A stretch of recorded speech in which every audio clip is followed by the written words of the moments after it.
अमन जी ने कमेंट किया है, भाई फालतू बात क्यों, पॉइंट पर बात करो ना। पालन की तरकीब क्या है? अगर आपके पास पालन की तरकीब नहीं है ना तो कॉन्ट्रैक्ट फार्मिंग ही मत करिए। एक स्टैंडर्ड मानक है इंडियन गवर्नमेंट का, लंबाई आपको अपने बर्ड के क्वांटिटी के ऊपर करनी है। मैं यहाँ से कुछ नहीं बोलने वाला, मैं आपको सटीक बता रहा हूँ कि एक बर्ड पर 1.5 स्क्वायर वर्ग फुट के हिसाब से आपको फार्म बनाना है। सब कुछ फ्री में देती है, स्टार्टिंग में माल बेचने के बाद सब कुछ पैसे चार्ज काट लेती है। तो आप यूपी से या महाराष्ट्र से या आप जम्मू कश्मीर से या आप उड़ीसा से क्यों इधर से बाहर से क्यों खरीदना चाहेंगे सोनाली? आपके बंगाल में सोनाली मुर्गी नहीं है क्या? इतनी दूर से मंगाने का चार्जेस आप क्यों पे करेंगे? आप अपने स्थानीय निवासियों के आस पड़ोस में फार्मर से कांटेक्ट में रहिए। रायबरेली वगैरह में लेना चाहें तो कुछ फार्म रायबरेली में है, कुछ अमेठी में है और सुल्तानपुर में हकीम देसी पोल्ट्री फार्म है, गोपीनाथपुर लम्बुआ में, वहाँ से भी आप सोनाली मुर्गी का अंडा ले सकते हैं। तो आपको कुछ खिलाने की आवश्यकता ही नहीं है।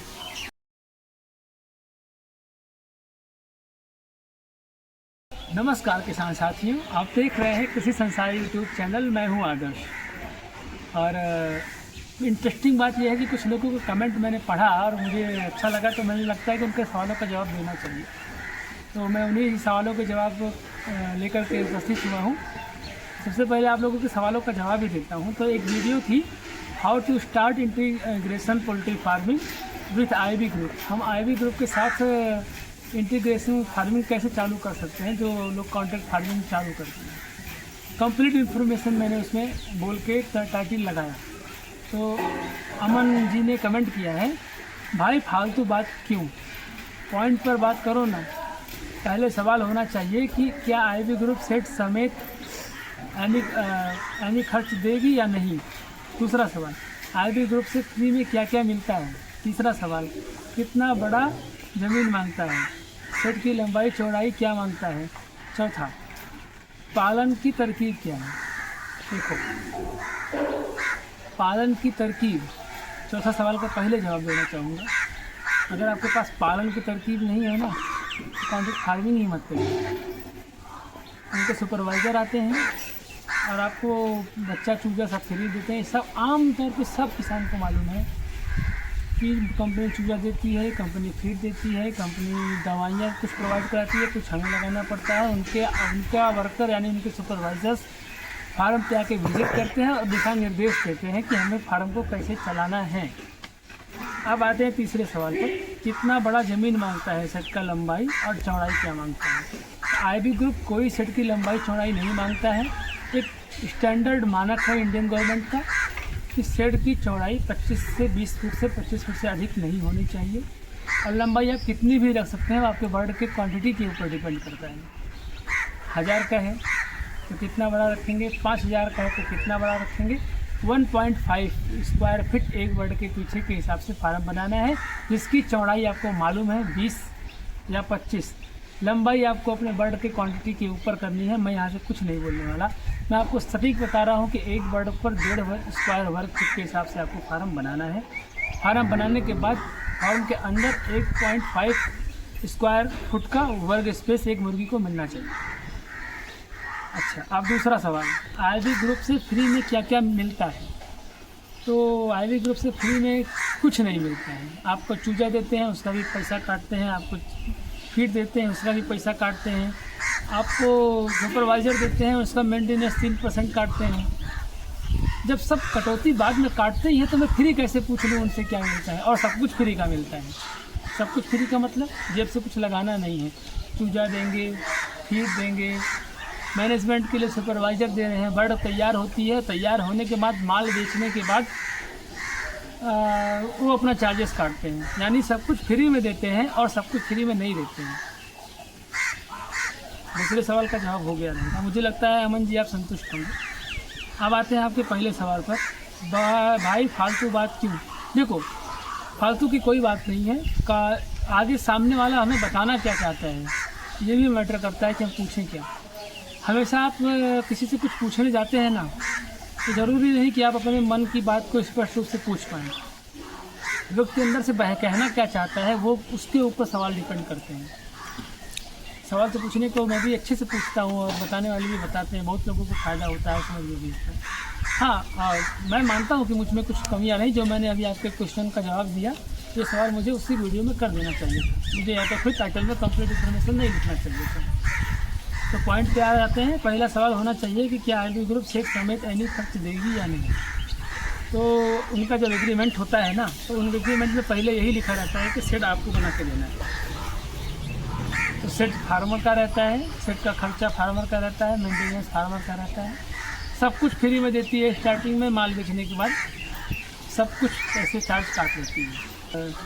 तबरेज आलम जी का है कि सोनाली का अंडा खरीदना चाहते हैं। बिल्कुल, अगर आप इसमें कमेंट में ये मेंशन नहीं किया है कि सोनाली के अंडे आप कहाँ से कहाँ खरीदना चाहते हैं। मैं किसान हितैषी व्यक्ति हूँ, मुझे यह कहने में कोई गुरेज नहीं है कि मैं किसान का हितैषी नहीं हूँ और मुझे कोई मार्केटिंग करनी है। मैं आपको सलाह दूंगा, अगर आप बांग्लादेश से हैं, मान लेता हूँ सोनाली मुर्गी का उत्पादन बांग्लादेश से चालू हुआ, तो आप इंडिया से तो नहीं खरीद सकते हैं, और आप पश्चिम बंगाल से ही मान लेता हूँ, चलो ये भी मान लेता हूँ, तो आप यूपी से या महाराष्ट्र से या आप जम्मू कश्मीर से या आप उड़ीसा से क्यों इधर से बाहर से क्यों खरीदना चाहेंगे सोनाली? आपके बंगाल में सोनाली मुर्गी नहीं है क्या? इतनी दूर से मंगाने का चार्जेस आप क्यों पे करेंगे? आप अपने स्थानीय निवासियों के आस पड़ोस में फार्मर से कांटेक्ट में रहिए और पता कीजिए कि कहाँ पे फार्म है। नज़दीक से नज़दीक आपका वोकल वैली, जो अभी मोदी जी बोलते हैं, कुछ लोगों को बुरा लगता है, मोदी का नाम लेना पड़ता है, वो बेचारा उधर मैच से बोल देता है वोकल फॉर लोकल, उसी में फ़ायदा है। उसको वो बात को मान लेनी चाहिए। मैं किसी पार्टी का सपोर्टेड आदमी नहीं हूँ, लेकिन सच बात है कि अगर सोनाली का मुर्गी हमें अपने घर के बगल की दुकान में मिल रहा है, अंडा मिल रहा है, तो हम 2 किलोमीटर दूर जाके अपनी गाड़ी में तेल खर्च करके क्यों जाएं और क्यों आएँ? वही रेट मिलता है उधर से और खुद जाएंगे तो अपना खर्च करेंगे और दुकान वाला खर्चेगा तो डिलीवरी चार्ज अलग लेगा। तो आस पड़ोस में तलाशी दिखता है। हमारे सुल्तानपुर, अम्बेडकर नगर और अयोध्या या इधर अपना रायबरेली वगैरह में लेना चाहें तो कुछ फार्म रायबरेली में है, कुछ अमेठी में है, और सुल्तानपुर में सचिन देसी पोल्ट्री फार्म है, गोपीनाथपुर लम्बुआ में, वहाँ से भी आप सोनाली मुर्गी का अंडा ले सकते हैं। और एक है मदलान जी, उन्होंने कमेंट किया था, वीडियो था 2024 में 500 सोनाली मुर्गी पालन का पूरा लेखा जोखा, how much cost how much profit, मैंने टाइटल डाला है। बहुत अच्छी चली है, आप लोग उसको बहुत पसंद कर रहे हैं वीडियो को। उसमें इन्होंने कमेंट किया था, थैंक यू सर, क्या आप बता सकते हैं कि फीड के अलावा सोनाली को और क्या क्या दे सकते हैं? डर लगता है कहीं कुछ हो ना जाए, यही डर बना रहता है। हम 4 दोस्त ने मिलकर किया है, स्कूल भी जाते हैं और मुर्गी भी संभालते हैं, प्लीज़ कुछ बताइए क्या क्या खिला सकते हैं? तो आपको कुछ खिलाने की आवश्यकता ही नहीं है मदलाम जी, 4 दोस्तों ने मिलकर किया है, बहुत अच्छी बात है।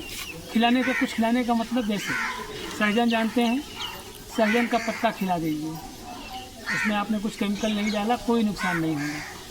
सब्जी मंडी से सब्जियां लाइए, अच्छी सब्जियां लाइएगा। खड़ी पड़ी हुई सड़ी हुई गंदी हुई सब्जियां इकट्ठा करके लाने में रिस्क है, आप क्योंकि डर रहे हैं, इसके लिए मैं आपको बोलूँगा कि आप अच्छी फ्रेश सब्जियाँ लाएँ, जैसे गोभी हुआ, पत्ता गोभी हुआ, और इनको काटें और मुर्गियों को आराम से खिला सकते हैं। बरसीन खिला सकते हैं, और जो भी मुर्गियाँ मतलब, और गोबर फेंक सकते हैं, 2-3 दिन 4 दिन का पुराना गोबर आप उनके बीच में डाल दीजिए, मुर्गियाँ खा के ख़त्म कर देती हैं। उनमें कीड़े होते हैं, उनको खाते हैं। तो ये सब चीज़ें हैं, अगर आप चाहें तो मुर्गियों को अच्छी तरह से खिला सकते हैं। मुझे लगता है मदन लाल जी आप भी संतुष्ट हुए होंगे। हमीद ग्रीन करके कोई है, उन्होंने कमेंट किया है, वेटिंग वीडियो, सोनाली कितने टाइप की होती है? यूट्यूब में लोग अलग अलग क्वालिटी सोनाली की बात करते हैं, सोनाली क्वालिटी के बारे में जानकारी दीजिएगा। अमित जी सच बताना भाई, सोनाली में अलग अलग टाइप की चिक्स होता है क्या, उसका जानकारी चाहिए। हमीद जी, सोनाली में अलग अलग टाइप के क्वालिटी चिक्स होते हैं, जैसे पेरेंट्स बर्ड कौन से हैं आपके, जैसे आज मेरे पास मुर्गियाँ और मुर्गे एक ही माता पिता के पेरेंट्स के बच्चे हैं। मैं एक ही जगह से अंडे खरीद के लाया और उसमें ही मुर्गी पैदा हुई, उसमें ही मुर्गे पैदा हुए, और मैंने उनकी ब्रीडिंग करा के आपको चिक्स दिया। तो वो पीढ़ी दर पीढ़ी, यानी आने वाली जो जनरेशन है वो छोटी साइज़ की बीमारियों वाली होती जाती है। अच्छी सोनाली बर्ड के लिए हमें क्या करना होता है, जैसे मान लो मेल दूसरी जगह से लिया है और फीमेल कम से कम इतनी ज़्यादा दूर से लें कि जहाँ तक उनकी 50 पीढ़ी में उनका कोई आपसे रिलेशन ना बन पाया हो। तो आप ब्रीडिंग करके चिक्स निकालिए, आपके चिक्स में अवश्य वही ग्रोथ देखने को अच्छी मिलेगी। ब्रीडिंग का भी अलग एक पैमाना है और एक क्राइटेरिया अलग ही ब्रीडिंग का होता है। अब रही बात सोनाली में जो यूट्यूब पे वीडियो बनाते हैं, वो कैटेगरी क्या बनाते हैं, मेल और फीमेल एक कैटेगरी। सेकेंड कैटेगरी वो बनाते हैं colour, red colour, dark colour, white colour, black and white, red and white, कबरा कलर। तो कलर पैटर्न भी मायने रखता है ब्रीडिंग में। ये सब ब्रीडिंग का आप सब्जेक्ट पूछ रहे हैं, आपको शायद आइडिया नहीं होगा कि मैं आप क्या पूछ रहे हैं, आप ब्रीडिंग के बारे में पूछ रहे हैं एक्चुअल में। तो ब्रीडिंग करके अगर आप सोनाली तैयार करते हैं तो उसमें मेहनत है और वास्तव में सोनाली कई टाइप की हो जाती है नहीं, बना देते हैं लोग। जैसे हमें लाल पैटर्न की ही मुर्गी चाहिए, मुर्गे चाहिए, तो हम उन मुर्गियों को चुनेंगे बड़े होने पे जो लाल हैं। अब लाल लेंगे तो लाल में हमने 100 बच्चे निकाले, 100 में कितने लाल आए उनको अलग रखेंगे, फिर उनमें कितने लाल आए, ऐसे 2 जोड़े बनाएंगे, दोनों को फिर आपस में ब्रीडिंग कराएंगे। 3 पीढ़ी बाद सब लाली मुर्गी आने लगेंगी, तो लाल सोनाली। फिर वजन का ज़्यादा हो गया, कोई वाइट पैटर्न पसंद करता है, तो पैटर्न के ऊपर डिपेंड करता है कैटेगरी, और दूसरा कैटेगरी डिपेंड करता है मेल और फीमेल। आप खाली मेल चिक्स मंगा रहे हैं, आप खाली फीमेल चिक्स मंगा रहे हैं, इसके ऊपर। आमिर ग्रीन, आप भी संतुष्ट हुए होंगे मुझे लगता है कमेंट के जवाब से। और दूसरा है टूनी हंटर करके हैं, उन्होंने भी इसी वीडियो पे कमेंट किया है। आपने जानकारी बहुत अच्छी दी, पूरा हिसाब कैलकुलेट करके दिखाया, लेकिन आपने मुर्गी के अंडे का हिसाब नहीं जोड़ा, क्योंकि एक अंडा कम से कम 8 से 9 रुपये का बेचता है होलसेल रेट। तो 500 मुर्गी का 90 दिन में कितना अंडा होगा। तो टूनी हंटर जी, मैं आपको बताना चाहूँगा कि जो मैंने वीडियो बनाया है ना, 500 सोनाली मुर्गी का पूरा लेखा जोखा, वो मीट पर्पस के जो लॉट आता है अपना 3 महीने में मुर्गी को 1 kg करके हम बेच देते हैं, उसके लिए बनाया था, प्रॉफिट और लॉस।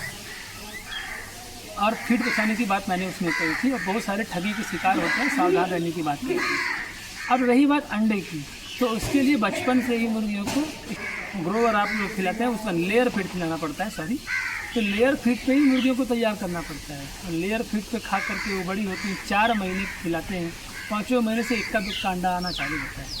5 महीना खिला करके आप अंडे का प्रॉफिट लेते हैं, उसके लिए अलग से मुझे वीडियो बनाना पड़ेगा, तो इसके लिए मैंने यहाँ पे उसके लिए बात नहीं की थी। फिलहाल मैं सोनाली मुर्गी के अंडे पर फिर से एक नया वीडियो बनाऊँगा, आपको वादा करता हूँ, और जल्दी ही मैं आपको इस चैनल पे उपलब्ध करवाता हूँ। तो ये कुछ मुझे लगा कि कुछ इंपॉर्टेंट सवाल हैं। और एक सवाल अक्सर पूछा जाता है IB कंपनी का कॉन्टैक्ट नंबर क्या है। तो IB कंपनी का कॉन्टैक्ट नंबर आपको नेट पे मिलेगा, लेकिन मैं हमेशा आपको यही बार बार बोलूँगा, अगर आप जहाँ पे फार्मिंग चालू कर रहे हैं IB ग्रुप से या करना चाहते हैं, आप पहले पता करें कि आपके आसपास कौन सी कंपनी है। सुगना तो नहीं है, दूसरी कोई कंपनी तो नहीं है, हंसमुखी तो नहीं है, राज करके भी पोल्ट्री चली है, वो तो नहीं है। ऐसे बहुत सारी पोल्ट्री कंपनियाँ आई हैं, आपके आसपास फार्म पे कौन सी पोल्ट्री है वो देखें, वही आपके लिए सूटेबल है, और वहीं के सुपरवाइज़र आपके यहाँ विजिट करेंगे। अब वहाँ पे अगर IB चल रही है कहाँ पे, तो कांटेक्ट करें वहाँ फार्मर के साथ, और IB के सुपरवाइज़र का नंबर ले लें। तो सब काम सुपरवाइज़र और मैनेजर से होने वाला है, नंबर से कोई काम नहीं होने वाला। बाय द वे नंबर मिल भी जाता है तो लोग शिकायत करते हैं कि फ़ोन नहीं लगता, तो फ़ोन क्यों लगेगा। वर्किंग पीरियड में फ़ोन कीजिए ना, 9 से 4, 9 से 3:30, 9 से 2, जैसे कंपनी का टाइमिंग है। सुबह उठे 6 बजे चाय पी रहे हैं, मुर्गी वाले को फ़ोन मिलाओ ज़रा, ये कंपनी वाला तो फ़ोन ही नहीं उठाता। तो ये सब प्रॉब्लम्स आती है, किसान भाई समझ नहीं पाते हैं। कंपनी 9 से चलती है, 9 से कोई कंपनी अपने 10 को खोलता है, 10 बजे खोलता है, सबका अपना अपना टाइमिंग है। तो कंपनी का कॉन्टैक्ट नंबर ना ढूंढ के हमें सुपरवाइज़र को पकड़ना है और आसपास के फार्मर को कमेंट से कॉन्टैक्ट में रहना है। तो मुझे लगता है कि ऐसे लोग भी संतुष्ट हुए होंगे जो कंपनियों का नंबर ढूंढते हैं। बाकी किसान साथियों, आप के साथ बना हूँ और आप हमारे साथ बने, मुझे बहुत अच्छा लगता है। इसी तरह से आप लोग हमारे साथ बने रहिएगा। फिर मिलते हैं नए वीडियो के साथ, तब तक के लिए नमस्ते।